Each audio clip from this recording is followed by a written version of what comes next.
ನಮ್ಮ ಸೇನೆಯ ಹೆಮ್ಮೆ ಬ್ರಹ್ಮೋಸ್ ಬಗ್ಗೆ ಒಂದು ವೆರಿ ಅಪ್ಡೇಟ್ ಸಿಗ್ತಾ ಇದೆ, ನೋಡೋಣ. ಮತ್ತಷ್ಟು ಹೈಟೆಕ್ ಆಗುತ್ತೆ ಬ್ರಹ್ಮೋಸ್ ಕ್ಷಿಪಣಿ. ಸೂಪರ್ಸೋನಿಕ್ ಕ್ಷಿಪಣಿ ಹೈಪರ್ಸೋನಿಕ್ ಆಗುತ್ತಾ?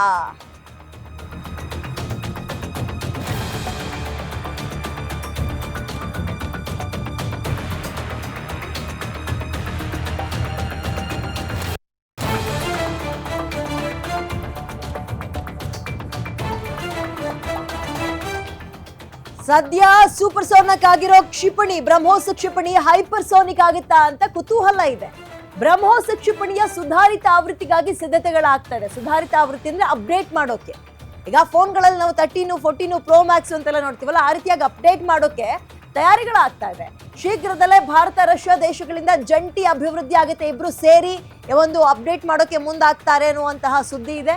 ಭಾರತ ರಷ್ಯಾ ನಡುವೆ ಈಗಾಗಲೇ ಡೀಲ್ ರೆಡಿ ಆಗಿದೆ. ಇತ್ತೀಚೆಗೆ ಅಜಿತ್ ದೋವಲ್ ರಷ್ಯಾಗೆ ಭೇಟಿ ಕೊಟ್ಟಿದ್ರು.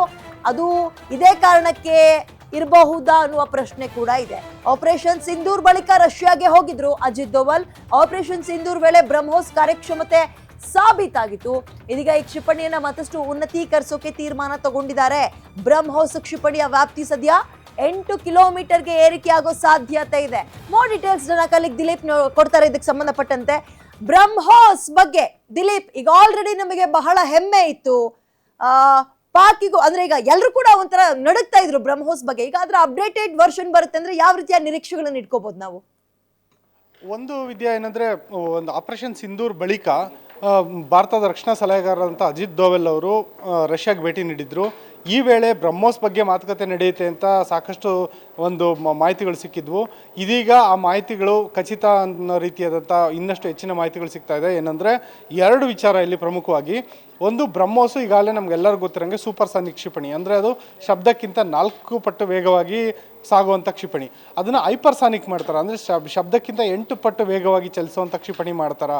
ಅದು ಪ್ರಮುಖವಾದ್ದು. ಯಾಕೆಂದರೆ ಈ ಒಂದು ಸೂಪರ್ಸಾನಿಕ್ ಕ್ಷಿಪಣಿ ಏನಿದೆ ಅದು ಅಮೆರಿಕ ಮತ್ತು ರಷ್ಯಾ ನಿರ್ಮಿತವಾದಂತಹ ವಾಯು ರಕ್ಷಣಾ ವ್ಯವಸ್ಥೆಗಳನ್ನು ಭೇದಿಸೋದಕ್ಕೆ ಅದಕ್ಕೆ ತಕ್ಕಮಟ್ಟಿಗೆ ಸಾಮರ್ಥ್ಯ ಇದೆ. ಆದರೆ 800 ಕಿಲೋಮೀಟರ್ ವೇಗವಾದ ಒಂದು ವ್ಯಾಪ್ತಿಯನ್ನು ವಿಸ್ತರಿಸ್ಕೊಳ್ಳೋದ್ರ ಜೊತೆಗೆ ಹೈಪರ್ಸಾನಿಕ್ ಕೂಡ ಆದರೆ ಯಾವುದೇ ರೀತಿಯ ವಾಯು ರಕ್ಷಣಾ ವ್ಯವಸ್ಥೆಯನ್ನು ಭೇದಿಸುವಂಥ ಸಾಮರ್ಥ್ಯ ಬರುತ್ತೆ.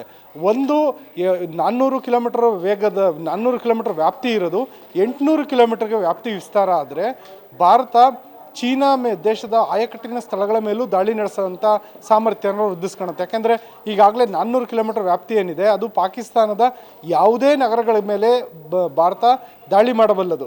ಅದೇ ರೀತಿ ಒಂದು ವೇಳೆ ಏನಾದರೂ 800 ಕಿಲೋಮೀಟರ್ ವ್ಯಾಪ್ತಿ ಏನಾದರೂ ವಿಸ್ತರಣೆ ಆದರೆ ಚೀನಾಗೂ ಕೂಡ ನಡುಕ ಹುಟ್ಟಿಸಬಲ್ಲದು ಬ್ರಹ್ಮೋಸ್.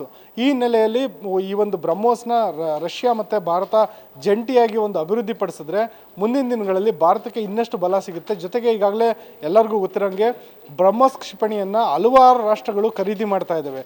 ಭಾರತದ ರಕ್ಷಣಾ ರಫ್ತು ಸಾಮರ್ಥ್ಯ ಕೂಡ ಹೆಚ್ಚಾಗುತ್ತೆ ಅಂತ ಹೇಳ್ಬೋದು ವಿದ್ಯಾ.